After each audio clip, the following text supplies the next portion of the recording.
Thank you all for being here. I'm Murray Feldman from WWJ News Radio 950, and we're honored to be a media co-sponsor of the Executive Speaker Series here at University of Michigan-Dearborn. So thank you all for being with us today. You know, we've had two outstanding sessions this school year. This is the third. This one's going to be another like the others. It's going to be a great session with great discussions here. The discussion that you're about to hear and we hope take part in is a discussion that really couldn't have happened 10 years ago or 5 years ago or maybe even 1 year ago. In my business, we have a term for this. It's called breaking news. And this is really breaking news because it's what's happening right now around us, and it's changing our workplace. And it's changing even as we'll be speaking today, as you will soon see. But to get us started, here's the Dean of the College of Business here at the University of Michigan-Dearborn, Dr. Raju Balakrishnan.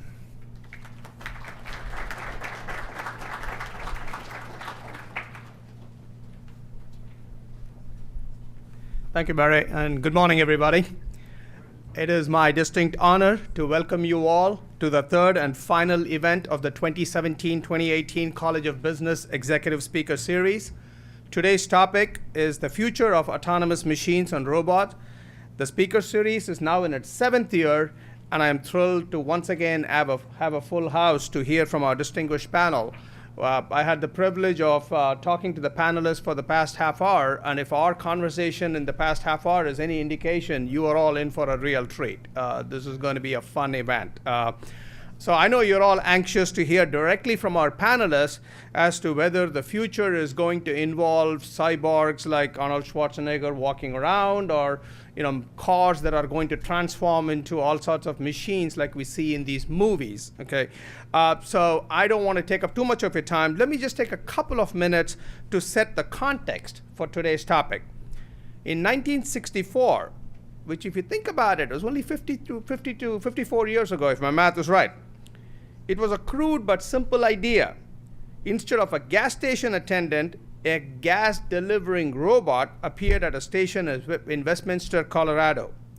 Today, of course, I suspect many of the students in this room don't even know what the term gas station attendant means. Okay? Here's another example. Today, there are over 3.5 million truck drivers in the US. However, the Dutch government has already run successful tests of driverless trucks across Europe. The consulting firm McKinsey has predicted that 1/3 of trucks will be driverless in 8 years.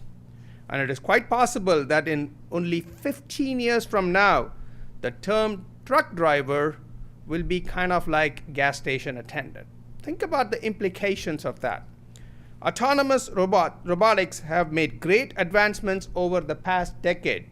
Not again, as Murray said, 10 years ago, this topic was not something you would really be discussing. The popular press is focused on the development of self-driving cars. That's what we hear about most, and other autonomous consumer products that will dramatically change our lives. However, robotics in manufacturing and service industries may have an even more significant impact on a business's cost structure and its need for human talent. Autonomy is also moving us from using robotics just to assist to using them to do things that we cannot do ourselves. So the purpose of today's panel is to discuss the effects of autonomous machines on manufacturers, resellers, service organizations, just about every industry. Specifically, this includes industries like automotive manufacturers, technology suppliers, consultants, logistics companies, medicine, and other manufacturers using or developing autonomous tools. Promises to be an extremely interesting discussion indeed. So once again, thank you all for being here early this morning, and I hope you have a fun time listening to the panelists today. At this time, I'd like to turn the mic back over to Murray for him to introduce the panelists. Thank you.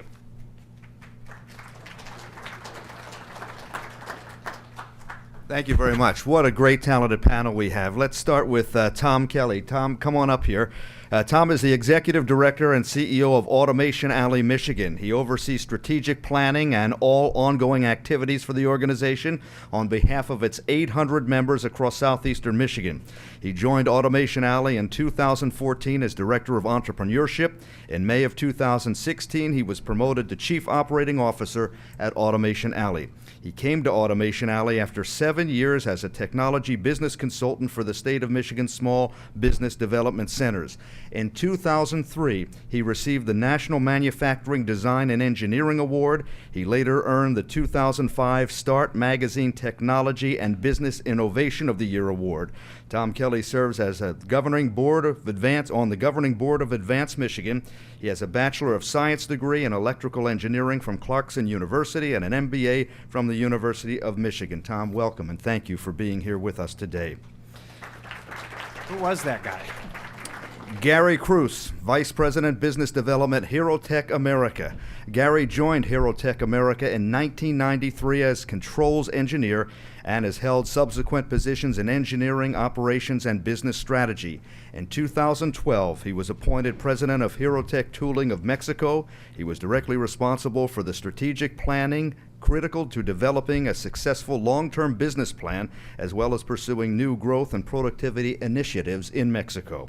Gary is currently serving as Vice President of Business Development for Herotech America. He also serves as an advisory director for Herotech Tooling of Mexico. Appointed to this position in April 2014, Gary's responsible for leading the research and development team to bring new innovative products and processes from conception to commercialization. Gary holds a bachelor's degree in electrical engineering from Lawrence Technological University. Thank you, Gary, for being here. Thank you for having me. Paul Richardson is currently professor and chair of the Electrical and Computer Engineering Department here at the University of Michigan-Dearborn. Dr. Richardson has been involved with research in vehicular communications and networking projects with the U.S. Army, the U.S. Marine Corps, and the automotive industry. In relation to autonomous vehicles, he led a team that developed the U.S. Army Convoy Tracking System for the U.S. Army Convoy Active Safety Technology Program. That's called CAST, C-A-S-T, the Active Safety Technology Program, which was the U.S. Army's initial 4-truck autonomous convoy system. He also developed a low-latency, high-reliability wireless video link for teleoperations of military construction equipment. He's worked with multiple autonomous vehicle projects on topics such as rollover prevention, pedestrian following, and path planning. Dr. Richardson received his Ph.D. in Systems Engineering in 1999, a Master's in Electrical and Computer Engineering in 1993, and a Bachelor's of Computer Engineering in 1990, all from Oakland University. We're glad he could be with us today, even though you didn't have to travel far to get here. Dr. Jason Tsai is the Vice President of Product Development, Fanuc America Corporation, where he's worked since 1985. Fanuc America is the leading supplier of industrial robotic automation. The robots are used in a wide range of industries. Dr. Tsai's team is actively building a product and network architecture that uses big data analytics to identify maintenance procedures and then predict potential breakdowns. He's on the Strategic Advisory Board at Johns Hopkins and the visiting committee for the College of Engineering and Computers here at the University of Michigan-Dearborn. He is a co-inventor on more than 20 different industrial robotic patents. Thank you so much for being with us today. As you can see, it's a wonderful panel, a lot of talent in this room to bring us the front row seat on the changing environment that's around us. And to lead us in the discussion, Dr. Brian Green is a CPA and the Zarnecki Collegiate Professor of Accounting. He earned his PhD in 1991 from Kent State University. Since that time, he's received many honors, including the Michigan Associate of CPA's Distinguished Achievement in Accounting Education and Accounting Educator of the Year Awards, the College of Business's Distinguished Researcher and Training Awards, and the university's Distinguished Faculty Research and Teaching Awards. He is also the founder and the director of this, the Executive Speaker Series, which makes him the boss. So we turn it over to Dr. Brian right now. Thank you very much.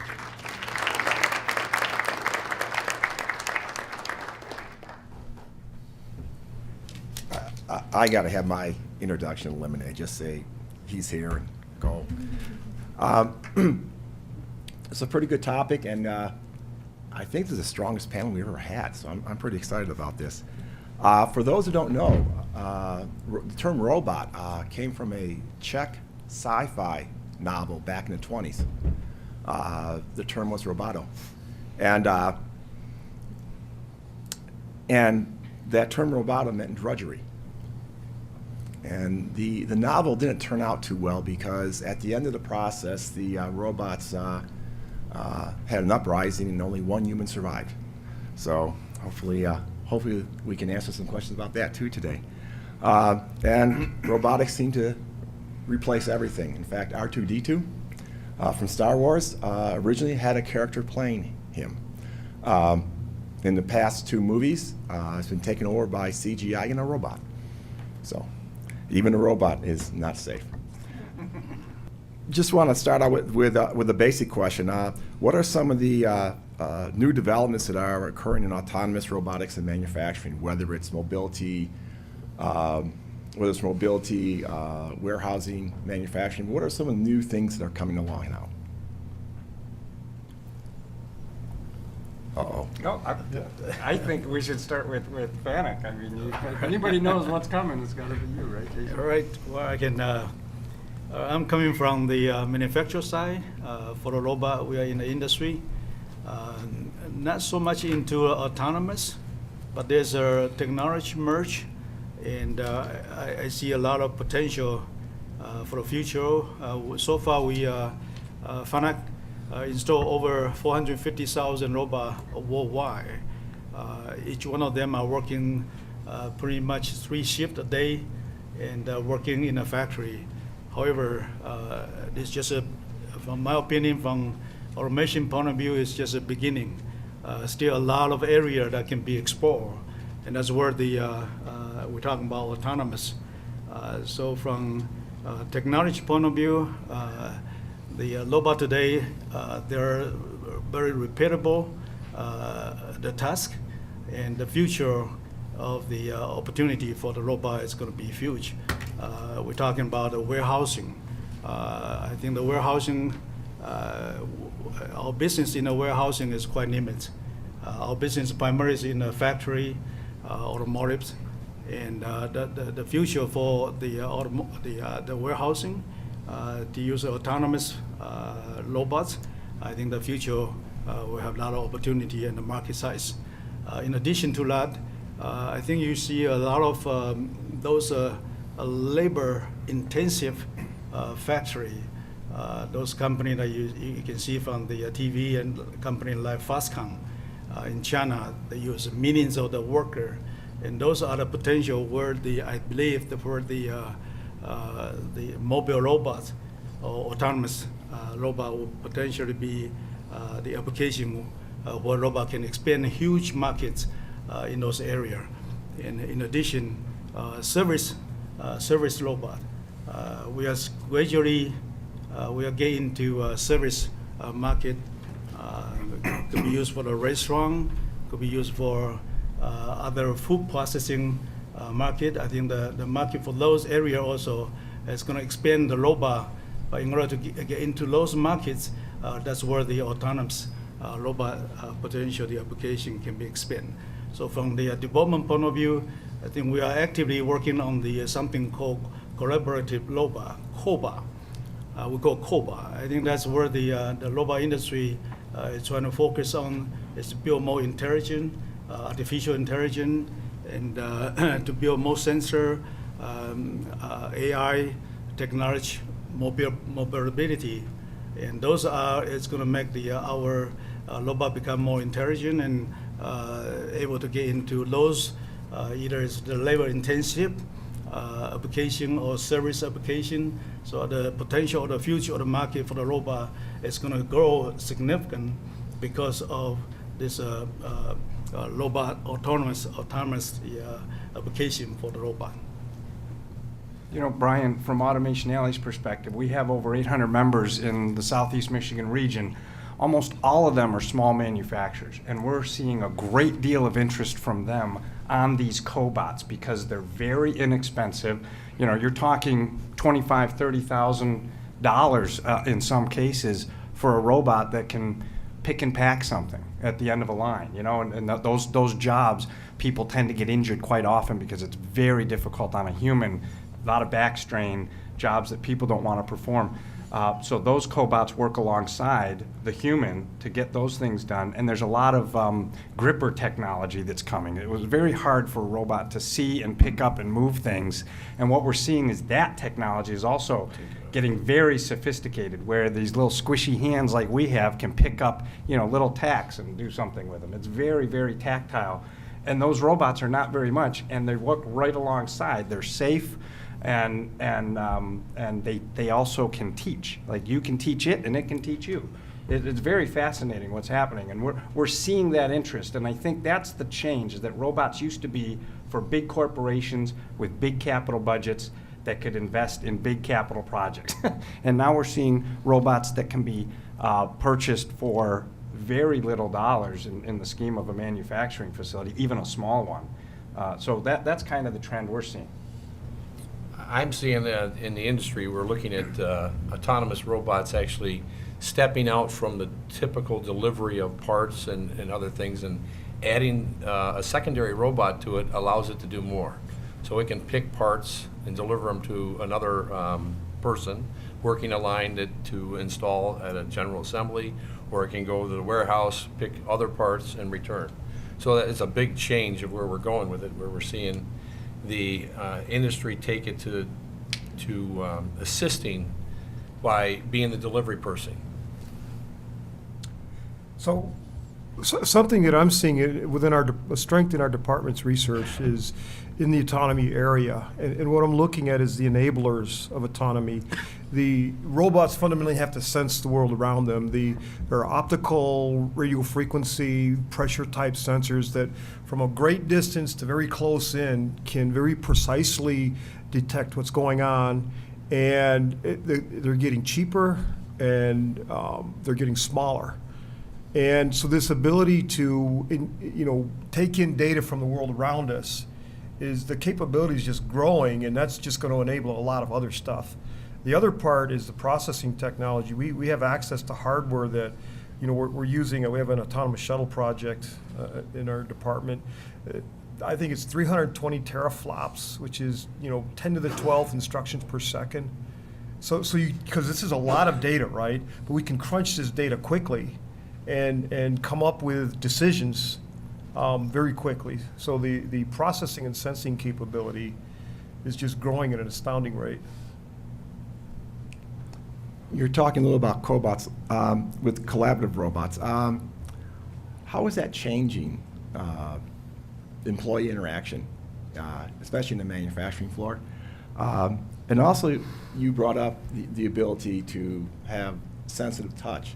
So we're moving from a heavy lifting situation to more delicate operations. First of all, could you expand a little more, Tom? Could you expand a little more on that delicate touch they can use as a robot instead of just heavy lifting? And then talk a little more about human interaction with the cobots and how we have to structurally change things to make that work better.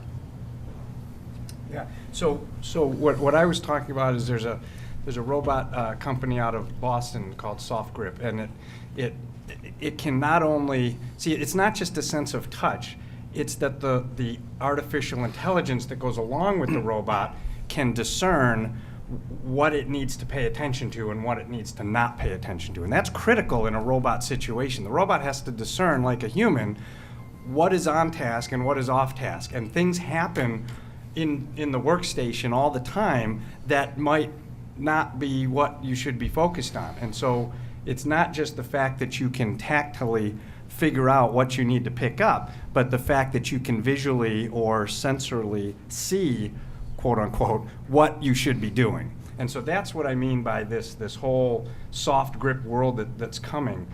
You asked about the human interaction, and we have a great example at our Integrate conference in the fall of this year. We had a company called Vickers, and then Herotech was there at all. They're one of our poster children for how to do it well. But Vickers was a company out on the west side, and they went down the path of installing collaborative robots, and their employees were resistant, as all tend to be, because they're fearful. And then once the robots came in, the employees embraced them because they saw how valuable they were in terms of really being able to make the plant much more efficient and much more collaborative. And it actually, what happens is you're able to increase the business that you do. And so you end up hiring more people. In fact, the Robotics Institute of America shows in every situation, companies that invest in robots grow their labor force in every case. Because what happens is you gain market share. You can do things better, faster, cheaper. What happens? You win globally and you get more business. It's the company that doesn't invest in technology that ends up falling behind, and their labor force goes stagnant or declines. Correct. So, and once people see that and they see the new orders coming in, they go, wow, we need a bunch more robots because we got a lot more orders we got to fill. So it's just I think it's going to take time to figure out how that plays out, but it's interesting, the actual economics of what's happening. So along those lines, we've just started a master's program in robotics engineering because the demand's there. I think I can add a comment to the cobot. I think the one of the limitation of the cobot today is a safety concern. So when you deal with the human interaction, one of the key factor, especially for North America business, is the safety. So if the sensor and safety, if safety issue can be fully complete resolved for the cobot, which allow the robot and the human can work together, the market is huge. It really is huge. And recently, we have been working with a company in California with a few, it's a startup company with a few students from Stanford. They do the flip burger. So to cook the burger, just to do the flip of the burger itself, that is it's a technology. It requires some spatial method or the trajectory planning, and have to deal with the environments. So the human interaction may change the way how they should flip the burger. Those are the startup company, and it has been so far it's been very successful. So if we are allowed, robot and the human can work together to adapt any dynamic environment. You can get into many different areas of the service markets, that potential future of the market. For those, the manufacturer that use a lot of labor, the problem with the automation for those manufacturer facility or their production line is there are so many people are working side by side. And you cannot adapt automation for those production line because by putting in the robot, you need to extend the entire production line in order to be safe. Because robot requires some space, and humans should not be working with the robot, and that's the requirement. And so by doing that, very difficult for those manufacturers to adapt automation because it will require complete change of the production line. Only if the cobot can safely working with the human, then you can you can then replace gradually replace some of the people or the worker by using the cobot, especially with the autonomous robot. Then you will be able to flexibly change production line by introduce the robot gradually, and that will allow the production change once the cobot become a safe device to be used. The market also could be very huge. I echo those safety concerns. On the experimental prototype systems, they're kind of semi in the public sector. How will society react when systems fail? We know our refrigerators fail, we know our cars fail, and autonomous systems will fail too. Sensors break, microprocessors crash, power is lost. We accept tens of thousands of traffic deaths a year, and many, many more injuries with human drivers. And I think we can improve safety a lot, even if we take a zero off of that. We go from tens of thousands to thousands, but how will, across the spectrum, from a liability to a technology standpoint, how will society react when there are many, many deaths resulting from autonomous decisions? If we look at the car industry with the autonomous car, the sensor technology has been gaining and gaining, and we're trying to take that same technology and put it to autonomous robots. You will have safety, you will continue to work on making it safer, but even today, your adaptive cruise control in your car will make it safer for you to drive down the road. It'll slow you down. We're going to do the same thing with the robots in a working environment. We have sensors that are telling us that you hit the robot, it's going to stop. We're going to have more sensors that are going to tell us the environment around it is something's getting too close, I'm going to have to slow down and stop. We're talking a little about safety. Actually, the last robot-related death, I think, was in 2013. There was one. And in the same year, there were about 4,600 workplace deaths. So that's a pretty good safety record. What are some of the things that we can do? What are some initiatives we can take to improve upon robot safety, the cobots? Things that haven't been done yet, things that will generally make the humans working with them feel better. Today, on a lot of our cobots, we're using either force sensors or LiDAR, right? And it's a single plane LiDAR. Where I see it really, the next sensor we need is a 3D LiDAR. Something that can scan a space over a period of time quickly and let me adapt to what's in front of me and what am I working with. And that's going to be a big change for safety. And also, recently we have been working with the company that actually is more like skin. You can wear, the robot can actually wear like skin. That can actually detect it's a kind of textile sensing, but there are different type of technology that you can actually detect when there is a contact. In this case, but I do agree with Gary that you need to have a non-contact sensor first to Right. slow down before you actually doing the contacts. And the other thing I think from safety point of view is very important is the safety standard. Robot industry has a robot industry safety standard. But that standard is set up for if you are working by the robot by itself. But as they are changing, industry is changing right now to adapt for in the case of the cobot. So the safety now is changing to allow the human and robot working together to define that safety standard. I think it's going to continue to be a challenge, such that the standard can be well accepted for the working environment as well as from the supplier point of view. So that standard is continue to evolve, and I think it's going to be at some point in the near future will be standardized and will be fully accepted by the working environment as well as the supplier company.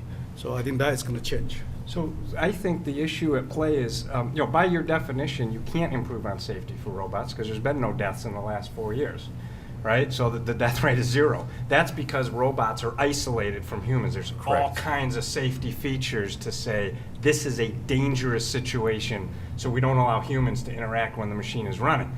That will change as collaborative robots come on the scene. What's going to be interesting is how society, this is going to be true in all facts of automation, if deaths go from 4,600 in the workplace to 2,200, but 50 are caused by robots, will robots be allowed in the factory? Right.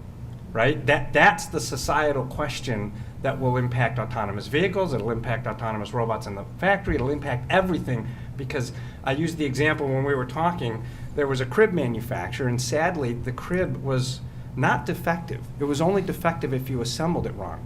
And sadly, it resulted in 6 deaths of babies. They had to recall all 800,000 cribs because the human assembled it wrong. And that was an unacceptable failure rate because human life is the most critical thing we can protect. So if you think about it, humans are very acceptable of other humans killing each other. Deaths on the highway. If we said everybody gets an autonomous vehicle, but there's a chance instead of 48,000 deaths, there's going to be 2,000 deaths. And you don't know if you're going to be in the car that malfunctions. Would you get in the cars? Right? I mean, but we're very accepting that someone else may hit me, and because it's a emotional human thing that says they're fallible, they make mistakes, but we expect robots to be infallible.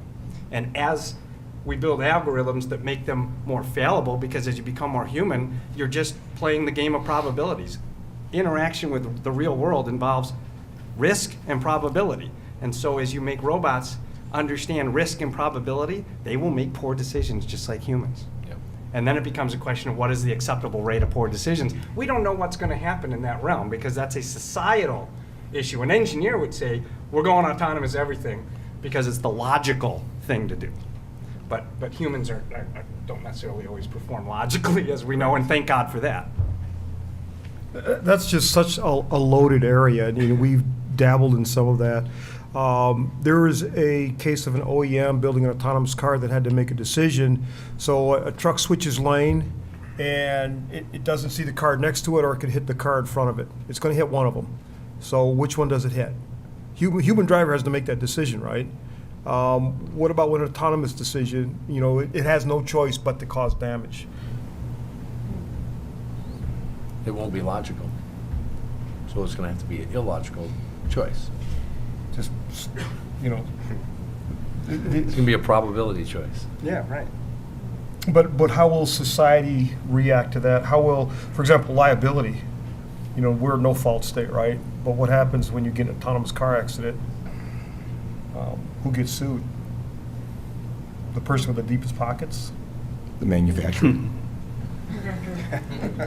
I didn't say that, Jason, sorry.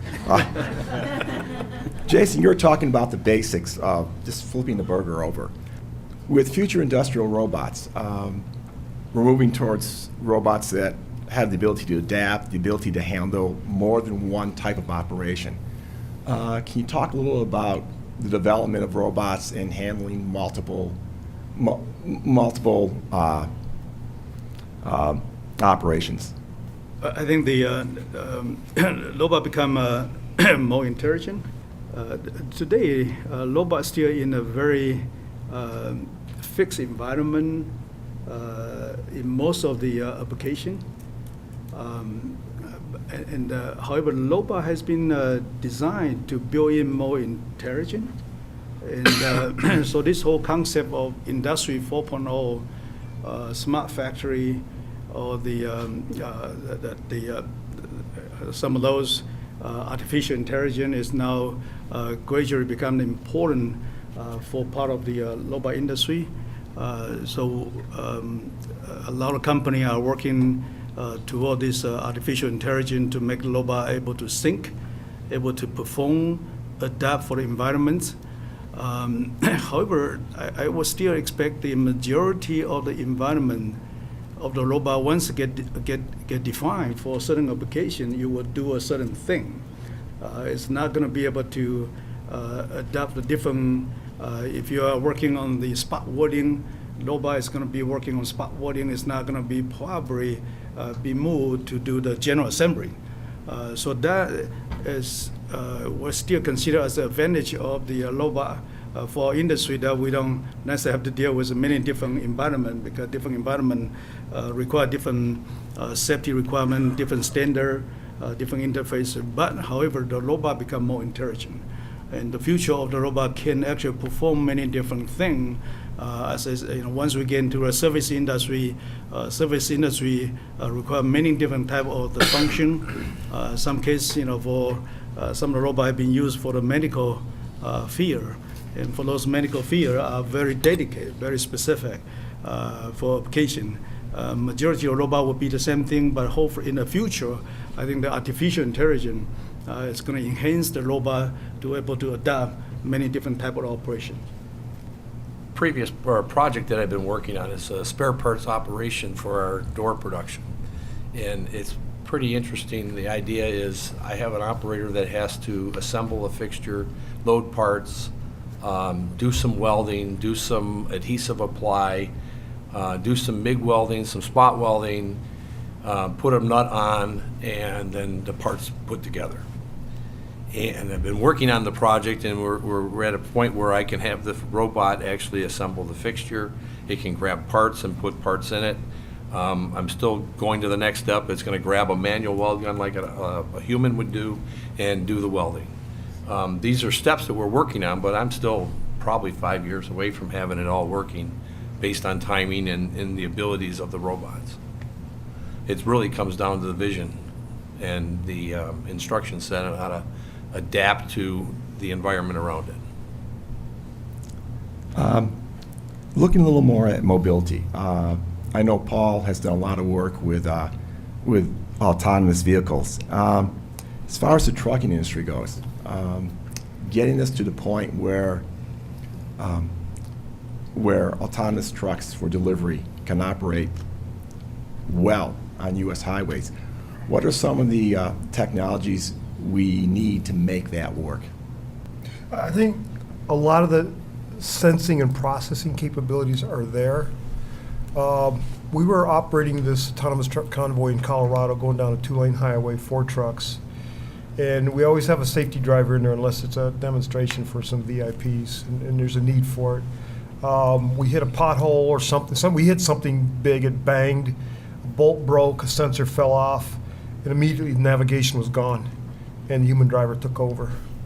The reliability is a real, human beings can do something magical that, and of course humans have accidents too, right? Some of the safeties, we've increased some of the major cause of accidents, military truck convoys, rear end collision, and limited visibility. We can eliminate that with a front-looking radar that can see through the dust, snow, fog, darkness, and stop. Rollover from leaving the side of the road, so that the truck wheel slips over the side of the road. The driver's immediate reaction is to yank it back onto the road, and it flips over. We can eliminate that through an intelligent sensing system that says, no, take it off the road, slow down, and then bring it back on the road gradually. So we can really improve the safety. But when things fail, things fail. Okay. One of the things that always comes up when we talk about robotics is the elimination of jobs. Okay. What type of job skills are robots going to be taking over? But also, what kind of job skills are they going to create? I mean, if we had a 20-year-old out in the audience right now, we have quite a few, what are some skills they should be gaining to assure themselves that they're working with the robots and not being replaced by one? I think when I'm looking at students coming out of college, I'm looking for them to be more well-rounded, a little bit of mechanical, a little bit of software, a little bit of electrical. It's going to take all of that as you're in the field. When somebody comes up and says, we want to do this, you have to have that whole mindset in order to put it together. And if you don't have those capabilities to understand a little bit of everything, so more well-rounded and the ability to adapt to that. I would make an argument that says in manufacturing, for what we know, currently there are about 2 million jobs in the U.S. that are going unfulfilled because they don't have the skills today, the labor force. If you look out to 2050, the U.S. Department of Labor says our labor force is going to be flat. It's going to grow very, very tinily, and mostly due to immigration. If we want to grow our economy 2 or 3% a year, which is what we expect, because we always want our standard of living to go up, the only way that you can grow global economy, or specifically the U.S. economy, with a flat labor force, is you got to automate the heck out of everything.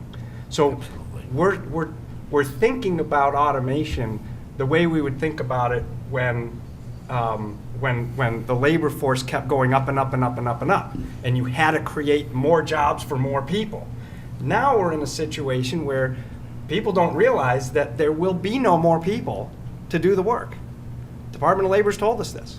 As the baby boomers age out, there are not enough people coming in to keep the labor force growing. And so it's a simple economic equation that says if we want to keep growing as a country and create more things, we have to automate a ton of stuff, and faster than we're doing it. And so it's kind of counterintuitive, but that is an equation that will not change unless something miraculous happens and everybody goes out and starts having a ton of babies, and even then we got to wait 20 years. Even if we go to the service sector or finance or whatever, there's a lot of things that people do manually that we can automate. And today we're calling them little bots. You can do little automation bots that are going to speed up make you more efficient, get the right information at the right time to move faster. And that's hits the hardware side just as well as the software side. I was in Wisconsin yesterday, working with the company Fastcom. They're trying to build the facility in Wisconsin. We estimate the total number of robots that they probably need for the next 2 years, probably somewhere around maybe 500 robots or to 600 robots. But the job that they create is over 10,000.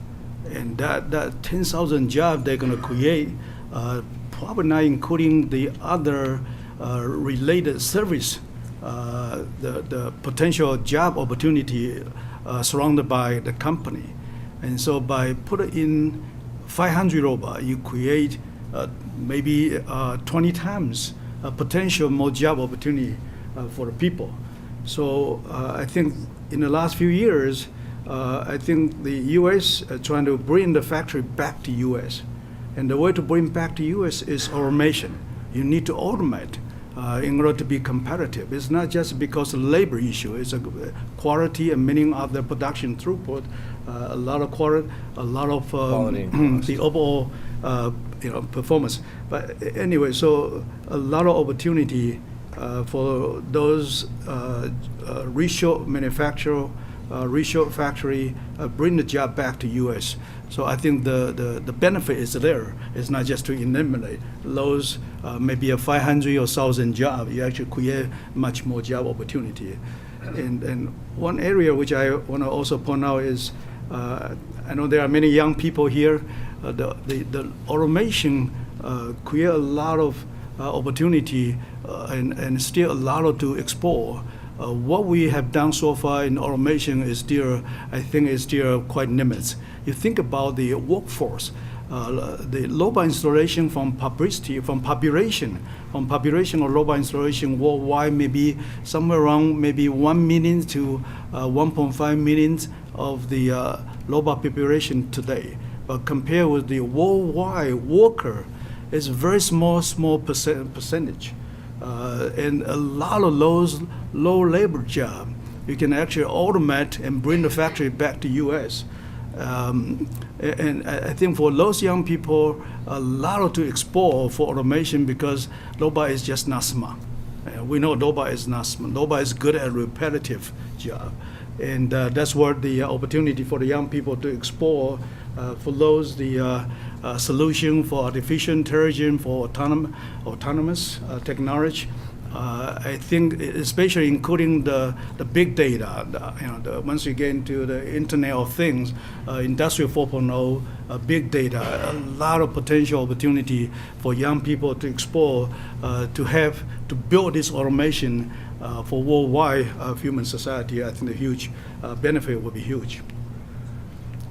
The number one thing I hear from CEOs that I talk to, again, the vast majority of our members are smaller manufacturers, is they can't find the people to do the work they have today. That's the number one issue I hear time and time and time again.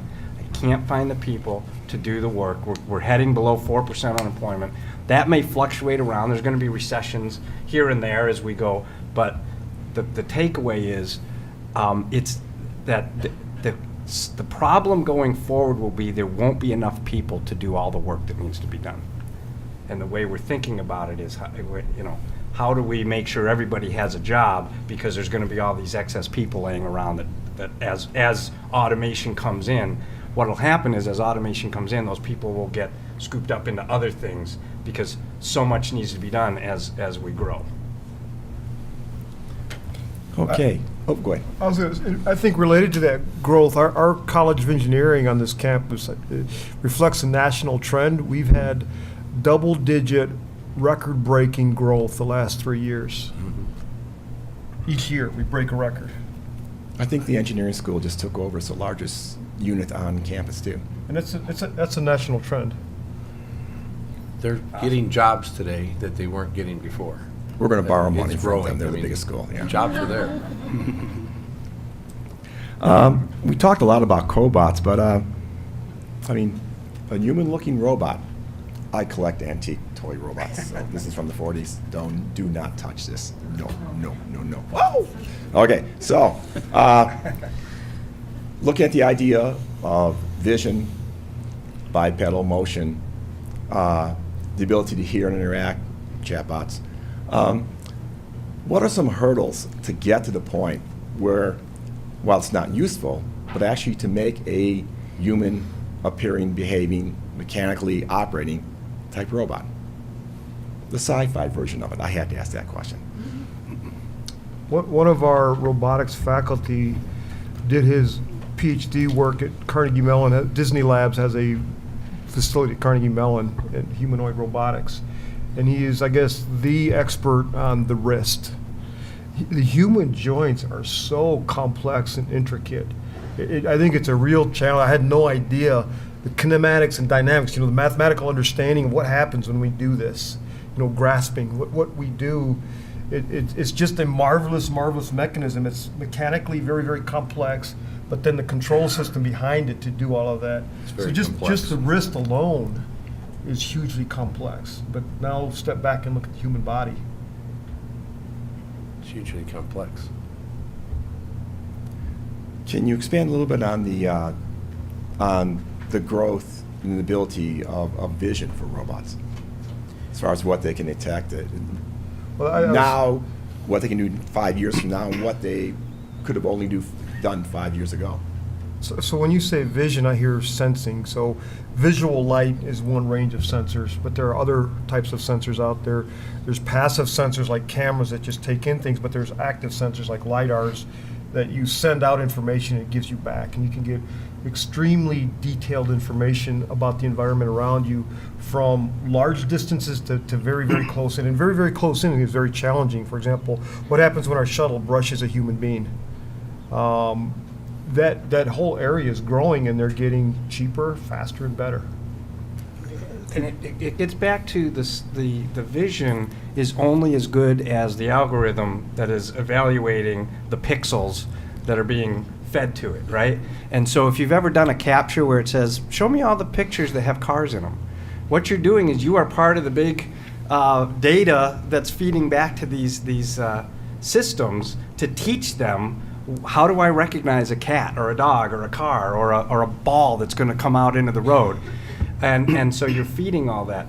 The issue associated with that is you have to transcend that, because the computer, when you want to get to this mobility and a human type of interaction, the computer has to transcend what you taught it and infer something in the future that it hasn't been taught.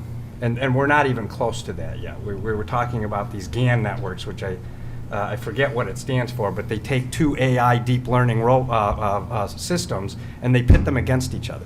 So they'll have one AI system that is designed to recognize unforged art, real art, right? And then they'll put another who's designed to create forgeries. And they put them together and they fight against each other. This one's trying to pick out the forgeries and this one's trying to create a perfect forge.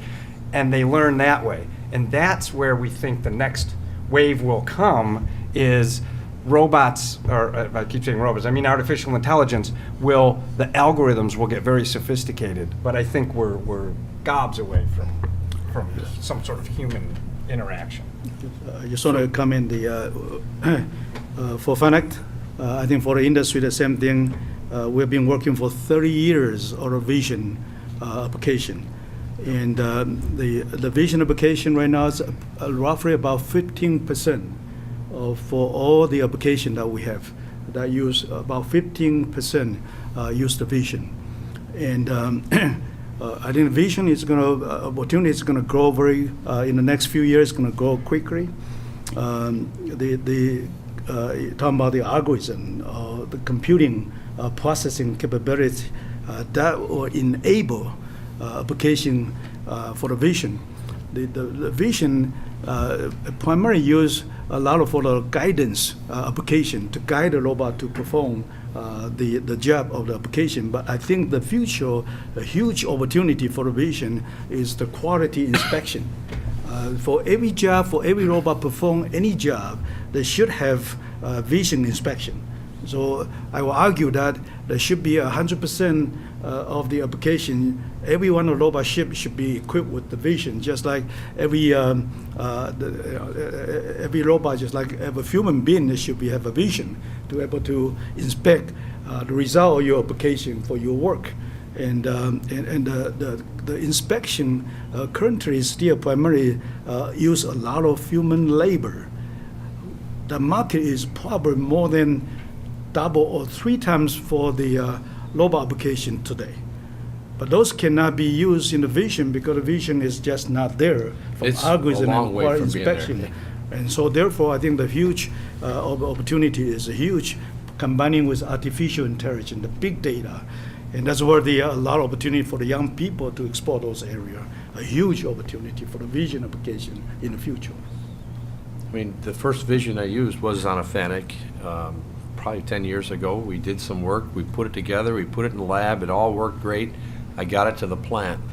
The plant had sunroofs. My vision was bad. I couldn't adapt to the change in light. I couldn't see it. I had to put a roof over the top of it just to make it work. If we had vision software and hardware that could adapt like the human eye, that would be a completely different game changer for the robotic industry. Then we could do the inspection, looking for cracks, looking for good welds, making sure all the nuts are there, looking for the weld spots to be correct, or the chips to be applied to the right spot. But it's very tough today. A high-low driver drives up, the light's on, and that machine stops because the vision can't adapt. I also expect, I think there will be a more startup company doing that kinds of inspection kind of the application, the job opportunities is going to be there. There's a lot of companies creating vision software algorithms where we can go into the back of a truck and look at a whole bunch of boxes. I can see the box, it'll take a robot, it'll write the path to go pick that box up and move it out. It's there today for some of that, but that's only a 2D application where it's seeing a box and say, I can go pick it and move it. But if I put more light in there, it might change the whole thing, and then I got to reprogram it because I get different atmosphere. Just one more comment to that is the warehousing today. Robotics still have a very limited application today. I think the vision is going to be one to overcome the limitation together with the COBA. I think will change the whole in the future for the warehousing automation. So if you want to go back to Terminator, if we need one of those eyes that Arnold has, that can adapt and do everything, and then we can do more with a robot. I feel much better now. Good. All I can imagine is a robot putting sunglasses on and continuing to work. That I don't know. You know, Brian, if you've seen the latest 3D printers where the part comes out of the liquid, that is very Terminator-esque. If you see the tray comes up, and as it's coming up, it's under liquid, and it literally builds the part, and the part rises up out of the liquid. It's really disconcerting to watch that thing work. You talked a little, Jason. You talked a little about warehousing. As far as working with warehousing operations, where are we at? And really for all the panel, what are some of the things that we can do with warehousing with robotics, and some of the things we still can't do, especially with their interaction with humans in the same warehouse, or should they even be in the same warehouse? Can you talk a little more about warehousing? We are working with the company like Amazon today, and the ability to identify the parts from the space and able to pick successfully is still right now is still very premature. So opportunity is there, but the technology need to be significantly improved, including the mobility, mobile robots. In addition, the vision, it's going to be one of the breakthrough that we have to work with the company like the Amazon to resolve those. So the application for automation potential is huge, and but it's very limited today. and some of those, the technology still yet to be developed. Again, from the mobility as well as the vision application, those are I see as a potential the technology that need to be overcome, and of course the cobot will be part of the solution for that, to be able to interact with the human operator working in the warehousing. Anybody seen the Amazon warehouse? The shelves come to the operator. The operator has to pick the items, and the shelves go back into a storage bin. The robot goes out, picks up the shelf, brings it to the operator who's got to pick parts. Those parts go into a carton. The carton gets wrapped up, and that's their fulfillment center. That's how they send them out. There's robots that take it after the fact, but the human has to put it in the box right now. We're a long way from being able to just pick the stuff out of these carts. But they are using robotics heavily on the distribution side, where they're taking cartons of stuff and shipping it to the next distribution center. Then they're unpacking it with robots and putting it onto conveyors to go back into the warehouse. So there is a lot of automation there, but the one that they really want to fill is that I need to pick, I want a CD, I want an eraser, and I want this to go into this box and ship it. Each of your seats were question cards, and I think I have some student helpers somewhere who will collect them and bring them up to me. And in a couple of minutes, I'll start doing some of the audience questions. But in the meantime, we one of the things I'm not certain the expertise here, but the idea of chatbots. Alexa is a version of that. And this morning, there was on the way in that we all heard, a bunch of us heard a story about that people's Alexa would randomly and inappropriately start laughing. Creepy laugh. Yeah, creepy laugh. Which is a really weird thing to get out of the shower and they start laughing at you. It's like, That would be a Tim Burton thing. or in my case, my daughter hacked my Alexa, and at 3 a.m, Scream music plays. We thought something was really wrong, and 2 days later, we get a phone call laughing. We didn't think it was funny. But these applications are being used a lot, especially in the service industry. What are chatbots? What are their abilities? How do businesses use them? 1/4 of businesses currently have them in their operations. In my impression, a chatbot is something that notifies you or just sends out something to you. In the industry here, with the emergence of IoT and predictive maintenance and predictive downtime, a chatbot's going to send you a message right to your phone or your text and say, "I need help. Come reset me," and you're going to know to go do that. I can see that helping the industry on a large scale. Yeah, from that point of view, I think the industry is going to have more and more young people working the factory floor, and the young generation, the way they operate a device, it's going to be quite different from what we offer today. And so from equipment supplier point of view, that's technology that we need to adapt to be prepared for the young generation to work in the factory floor. And that's where those kinds of chatbot or those kinds of the device, the way how the young people, young generation, the way how they operate, it's going to change the way how the industry or the user interface, man-machine interface. Those I think we have to adapt those technology, including the chatbot, that kinds of Alexa, that kinds of technology to be used as the front-end user interface in the future. Within the next 5 years, in each of your areas of expertise, within the next 5 years, where's the biggest change coming from? And what industries will be most affected by it? I stumped them. For me, no. For me, the next 5 years, I think it's going to be the small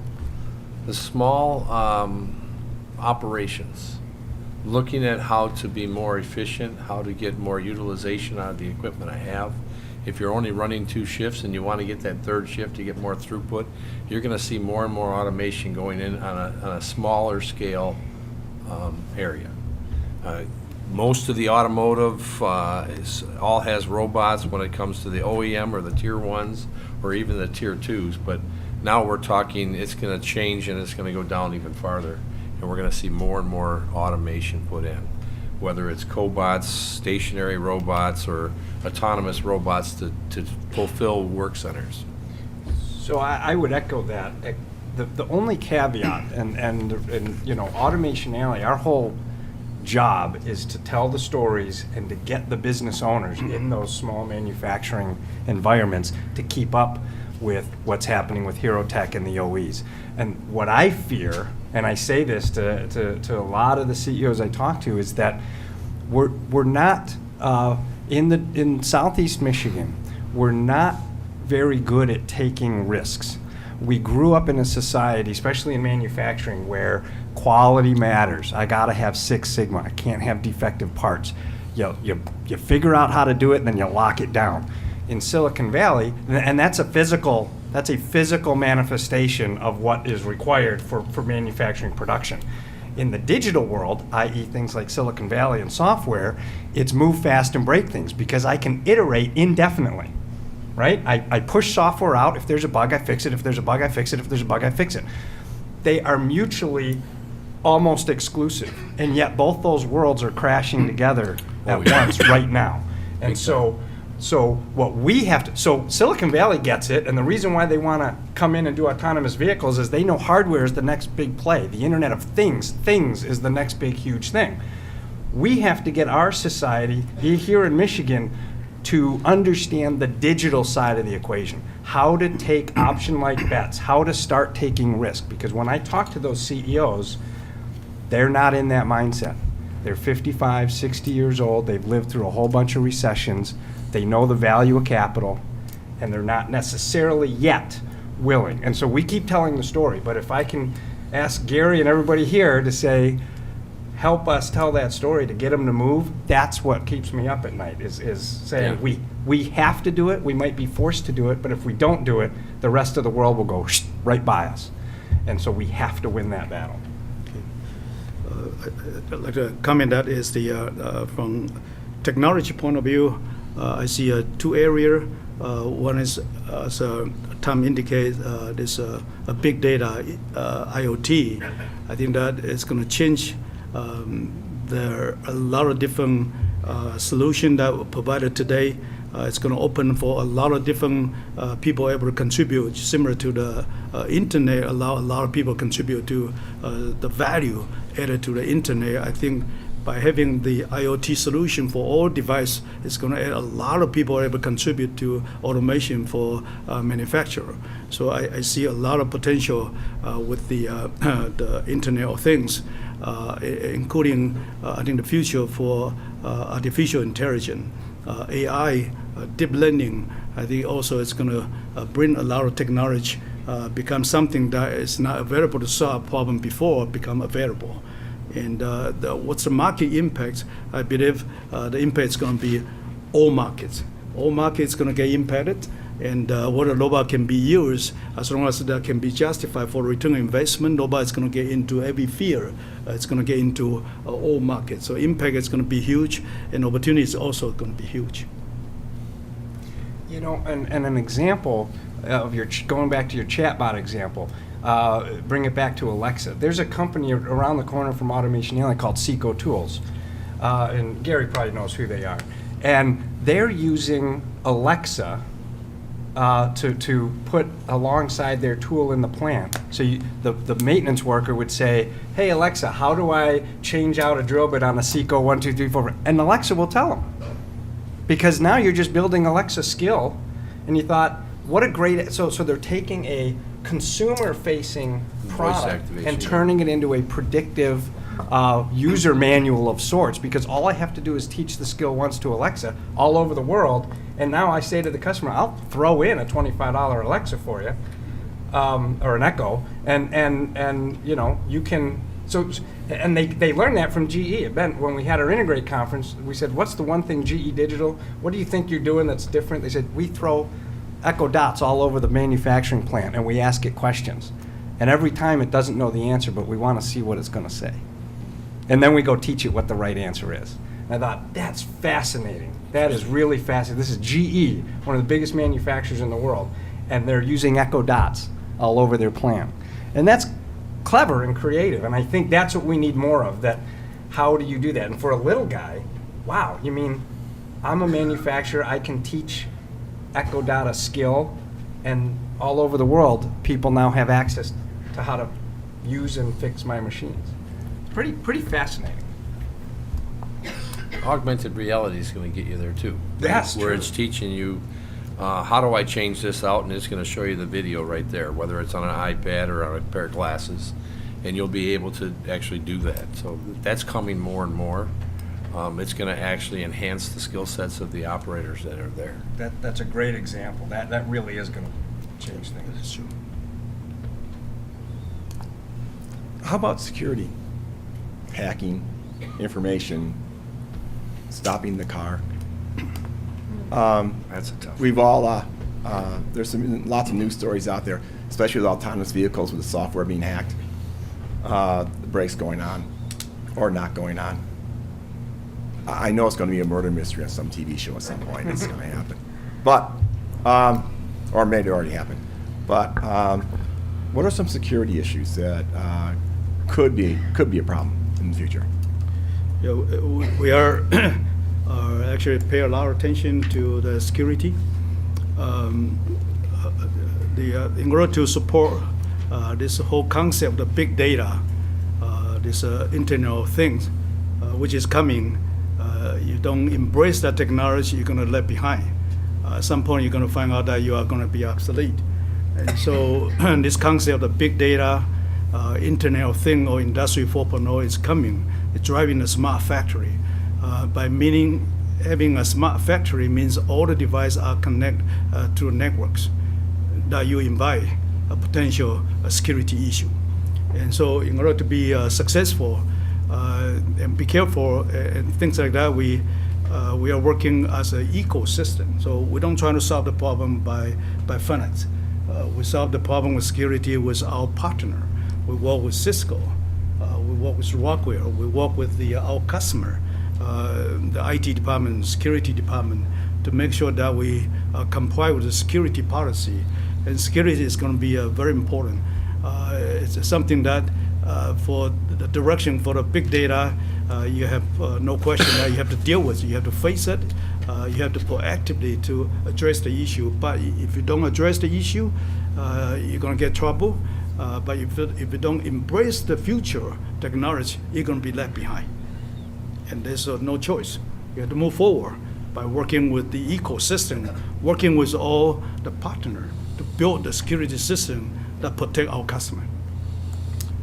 You're saying that at the same time, we got to look at the trends over the years. Most operations today cannot operate with paper and pencil.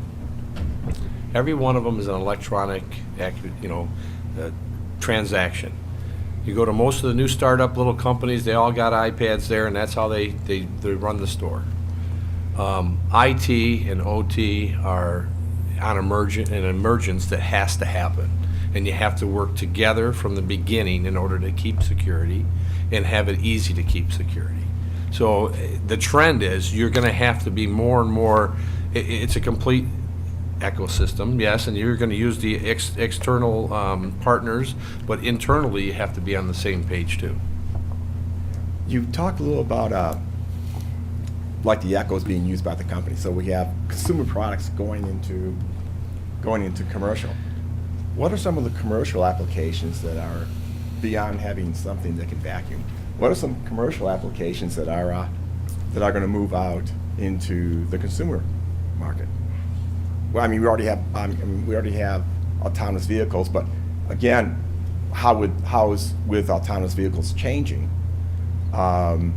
What's coming out in the market in that area, and what's coming out in the market in other areas that are transferring from corporate to consumer? I don't think it's the old world where you had a corporate R&D and you have consumer R&D. I think it's a technology R&D, and then they blow it out to all industries. So think drones, military applications, commercial applications, consumer applications, 3D printing, military applications, commercial applications, consumer. So it's going to grow up here and then mature over here. It's all of the above, all at once, all the time, right? So it's again, a different way to think about how this stuff comes together. Because I can't think of any leading edge technology where you say that actually is in defense, let's say, because it's a good place to find really cutting edge technology. You say everything defense is doing is in the consumer side now. In fact, defense is trying to keep, we know that for a fact, because TARDAC is right here in Detroit. They're the R&D center for the Army. And one of the things they wrestle with is the consumer technology is way ahead of, and we're talking the 95% of the stuff they need. They're still doing dark ops, and they're way ahead in some of that. But they never talk about that, and it's not out for all the soldiers. It's a very small, select few that have the best in the world. So you see that there's no way to sort of discern. I think it's an all of the above that happens all at once. It's very, very interesting to see that play out. I would have to echo that, because I don't see a lot of the stuff that we're doing in commercial or in the heavy industry going into the consumer products. It's usually the other way around. They have an idea that we take and say, how can we work this into the industrial industry? To piggyback on that, I think what you want to be concerned about, especially in this region, is as digital washes into manufacturing, we have to be very, very careful of the speed of change and recognizing how fast that is. Imagine a vehicle today, we're not even talking about autonomous. Do you use your in-vehicle navigation, or do you use CarPlay or Android Auto? Or Waze, and you don't even interface with your car? That's the kind of risk we have, is that if you lose the consumer experience in the car, have you lost the car? Right? What's the point? You're just a commodity metal bender. The experience the consumer feels is actually run by Apple or Google. That is a huge risk.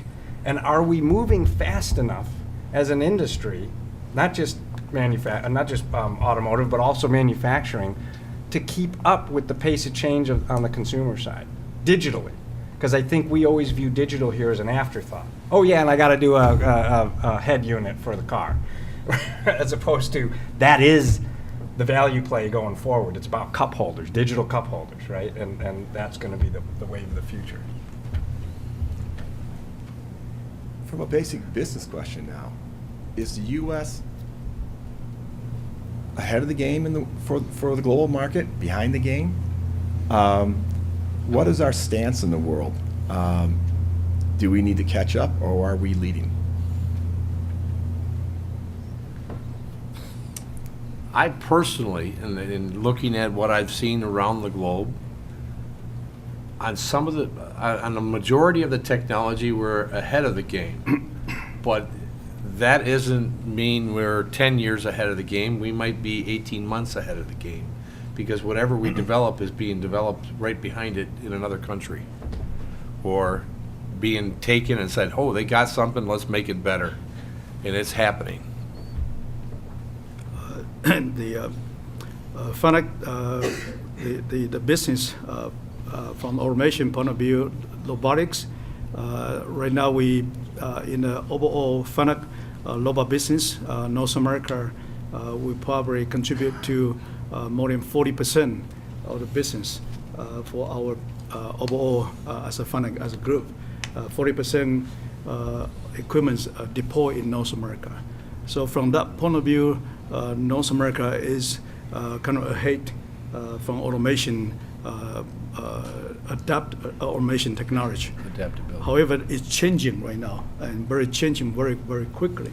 And the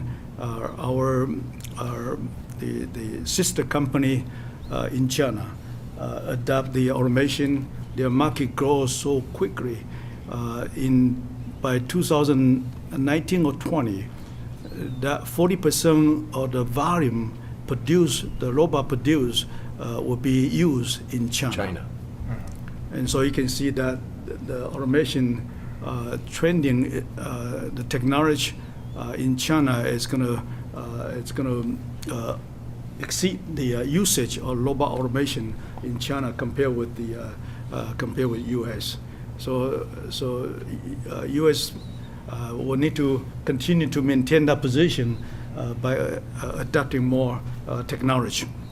Things like the big data, the Industry 4.0, things like the artificial intelligence, augmented reality, things like that, in order to continue to stay lead. Otherwise, the other part of the world is continue to catch up. So as long as we continue in this region to own the pilot plants, those are the plants that the engineers go and test out all the new technologies, we're in great position. But I don't think people understand that equation Right. at the government level very well. And so we still control that. We have 175 R&D centers here, and that's because we have the pilot plants that all those engineers then go and test out stuff in.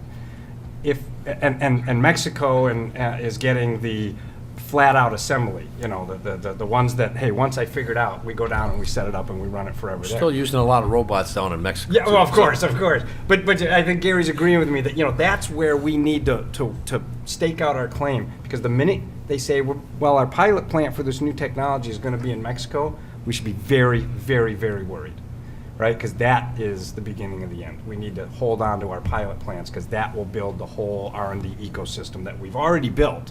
So it's hard to dismantle, but we don't want to take that for granted. And so far, we're still winning that. And that's why the autonomous race, I don't want to discount what's happening in Silicon Valley, but we're doing extremely well in that race. Don't let the press fool you. We're doing very, very well.